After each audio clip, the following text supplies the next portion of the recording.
राधे राधे। अथाह YouTube channel पर आप सभी का स्वागत है। आइए आज हम आपको कार्तिक मास के दूसरे अध्याय की कथा को श्रवण कराते हैं। इसके अंतर्गत भगवान श्री कृष्ण से सत्यभामा देवी ने जो पूछा था कि भगवान मैं आपकी पटरानी कैसे बनी और किस व्रत के प्रभाव से मैंने ये सुंदर देह प्राप्त करी है, आप मुझे इसका रहस्य बताइए। और भगवान श्री कृष्ण ने इस दूसरे अध्याय में सत्यभामा के द्वारा पूछे गए प्रश्नों का उत्तर दिया है। लेकिन उससे पहले यदि आपने कार्तिक मास के महात्म्य और कार्तिक मास के पहले अध्याय की कथा को नहीं सुना है तो आपको नीचे लिंक मिल जाएगी, आप वहां जाकर के सुन सकते हैं। आइए दूसरा अध्याय प्रारंभ करते हैं। दूसरे अध्याय की कथा, गुणवंती की कथा। भगवान श्री कृष्ण ने कहा, हे देवी गुणवती अपने पिता व पति के राक्षस द्वारा मारे जाने का समाचार सुनकर बड़ा विलाप करने लगी।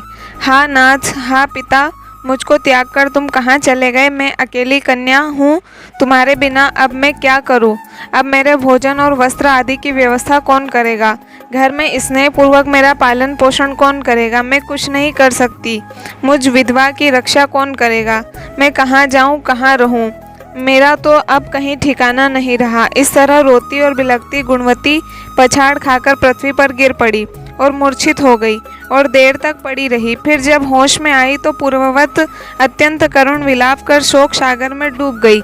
जब कुछ संभली तो उसे ध्यान आया कि मेरे पिता तथा पति की मृत्यु के पश्चात उनकी क्रिया करनी चाहिए जिससे उनकी गति हो सके। अतः उसने अपने घर की सारी वस्तुएं बेच दी। उनके बेचने से जो पैसे उसे मिले उनसे अपने पिता और पति की श्राद्ध आदि क्रिया की। फिर वह उसी नगर में रहती हुई भगवान विष्णु की भक्ति में आठों पहर रहने लगी। उसने जन्म से लेकर मृत्यु तक नियम पूर्वक सारी एकादशियों के व्रत और कार्तिक के महीने में उपवास तथा व्रत किए। हे प्रिय, ये एकादशी और कार्तिक व्रत मुझको बड़े ही प्यारे हैं। मुक्ति, भक्ति, पुत्र तथा संपत्ति को देने वाले परम पवित्र हैं।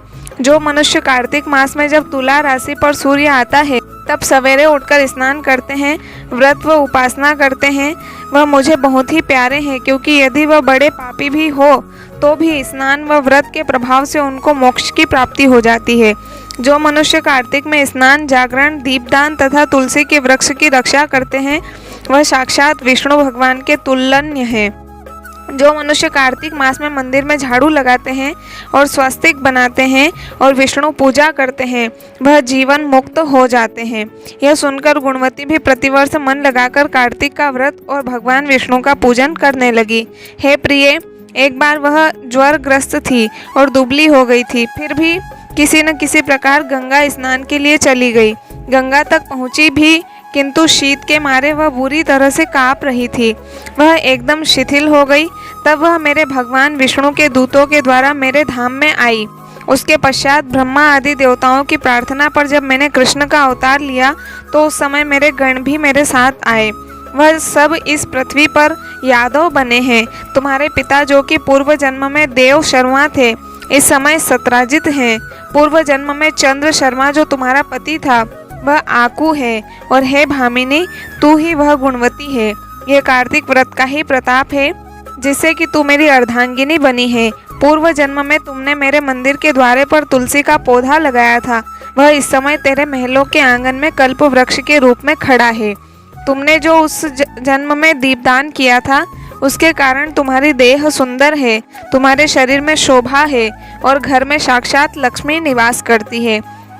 तुमने चूंकि पूर्व जन्म में अपने समस्त व्रतों का फल पति स्वरूप विष्णु को अर्पण कर दिया था, उसी के प्रभाव से तुम इस समय मेरी प्रिय भामिनी हुई हो।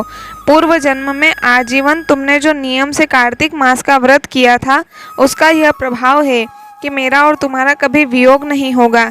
इस प्रकार जो कोई कार्तिक मास में व्रत आदि करते हैं वह मुझे तुम्हारे ही समान प्यारे हैं।